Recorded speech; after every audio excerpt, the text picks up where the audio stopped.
we're back. Little Thanksgiving getaway from it all. But we're back. Guest Carl Sievert, who is actually coming off a pretty impressive victory. So he won IPE World's the heavyweight class. And so here's the thing with natural bodybuilding. It's kind of like boxing, where it's like there's many different belts. Carl just again competed back-to-back years because he was so close that he's like, man, I need to get in there and just finish this right before I take myself a longer off season. So I understand that I've been there before. Actually, for me, it was the other way around. It was just like my season was so bad. My first go around, I'm like, I'm not going to let this hit. We can do better than this. This is not a good representation of the kind of bodybuilder I am. So he's a month post-show. I think he competed at 195. Give or take, I think homeboy is like about 6'1". And I think right here he was about 210-ish, somewhere around there. So, yeah, still really impressive, really lean. It takes up a whole lot of space. And I wasn't training this day, just the way my schedule worked. I've been trying to stay on it when it comes to just sticking to the schedule. That's the one thing about the lockdown is that, hey, I'm not traveling. Usually when I'm traveling, I have to amend things as I go. But this year, not so much. So I was like, yo, can I film you? Just because there's so many wonderful, like, top of the line natural pro bodybuilders out there, and when I get the chances, yo, let me share this with you guys. So Carl, world class, just a big man. So at 6'1", still like 195 in contest shape, like dude gets as peeled as anyone. That's a lot of person we're dealing with. And look, this is okay. If you have bad calves, I should have given you a warning. I'm mad just looking at this. So, and actually, you know what? They're not super low calves, which again, for a guy that's 6'1", they usually wouldn't be. But they attach decently well. Wonderful shape. I guess he's just. I mean, yeah, I do think genetically he's well endowed in the calf area. Nevertheless. Impressive. Anyhow, that was a little bit of Senor Carlitos. I will put his IG down here. Take a look at it. You'll be impressed. Shreddy Krueger. You'll see what I'm talking about. So, man, where do we start? So, look, man, shoulders are feeling amazing, and a lot of that has to do with, I keep saying it, is just I'm no longer pinning my scapula back. I'm just letting it do its thing. And really the only thing I'm cueing is, I bring the dumbbells down to their natural place where I feel like I have a good amount of space in here. And then just rushing the elbows back across my body. And that's it. That is it. Oh, yeah. And then obviously, like, via my legs, creating tension, trying to basically pin myself, mostly my upper trap area into that, and head into that bench, so that we, again, we're like stuck. The rest of the body's stable. Stability, again, being a good thing when it comes to muscle growth, right? So yeah, this has been, I think, helping a lot already with chest development, because, man, I think I started to really pin my shoulders back. I think it was somewhere in my 2011 prep. And I wasn't doing it so much naturally before. I just would kind of lift.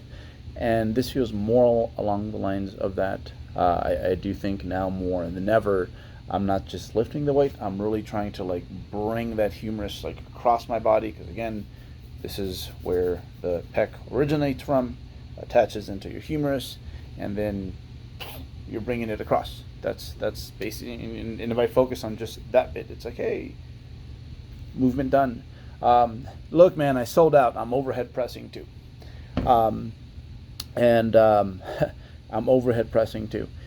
Biggest reason for this is, as much as I say, look, I don't really need to do a whole lot for that area, every once in a while I'll get into these phases where I will throw it in just like the little touch up there, and then like for a few good months, like I am fine. My delts are just, I'm not gonna lie, they're fantastic. Yeah, before I even started lifting, like once I hit puberty, it's like I just had these little balls up here, you know. And and with all the pressing, like they're fine. Nevertheless, they will lose a little bit of that finishing touch if I don't do this about once or twice a year. So, so seated single arm is how I like them. It feels way more natural. Give it a try. I think for those of you guys that just there's something off about whatever it is, like machine presses, barbell presses. The single arm stuff just feels totally different. Not only that, my clavicular head also runs at a very steep angle. Like like we have the Franco Columbo ones that are just kind of side to side. Jeff Alberts has some very his pecs are kind of lined up. His upper pecs are lined up that way. But in my case, in my case, they're not like they're very like like just full drop off. So yeah, maybe we get a little something there too. We will see. Big announcement is that, hey, guess what? Bodyweight movements are going to be getting easier for the foreseeable future. So I've topped out at about 201, 202 in the morning. So we're going to bring it back down. Reason for this, I think, honestly, I would have kept going the whole way through, is just the fact that my belt, like, I hurt my back squatting a few weeks back. When like your belt actually becomes a liability when you are fat enough that like it's literally doing this to you. So that's what happened there. And I'm like, man, well, I got to fit into my belt. And when I bought that belt, I made sure it was a medium, because it would keep me in check in regards to not allowing myself to get like too too heavy, right? And yeah, I got to stick to my word. So a month short, still not bad. My last cutting phase, I think, was ended in August of 2019. So I ran that basically July, August, and then it was back to gaining, and I bottomed out at like 182, 183. And yeah, so we're heavier now. I think I'll see like a 187, 185. That's about right, because I still want to stay big, strong. I like the way I look.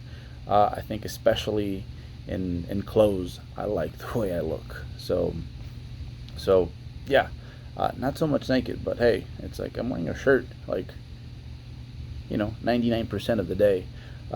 So here's the dealio too. I just recently I treated myself to a new lens for the camera. So I will give you guys a physique update come next week. All the like off-season ingrown hairs and the back knee's gonna be there, and we're gonna keep it real in that regard. So look out for that one. But yeah, I'm excited to see once we get to like 185. I'll have a very good idea of like what we've done and what it looks like. So that's roughly about 25 pounds over stage weight. So I'm gonna lose about 15. So yeah, that is 185, 180 is usually like, I guess if I were to just retire and be a healthy guy, I think I'd probably chill somewhere around there. It's like the best of many worlds.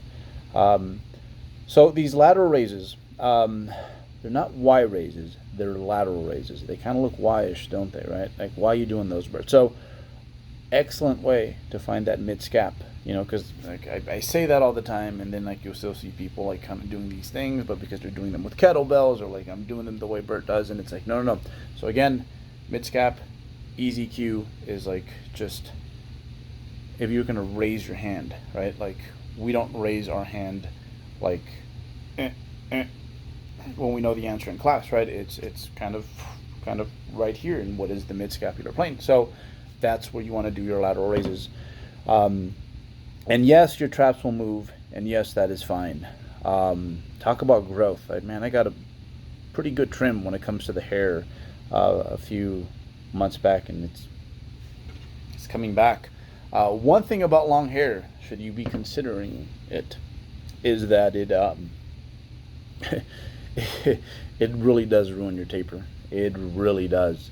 I have as much as I think I've grown into it, a pretty big head, and and adding this layer here doesn't necessarily help the situation.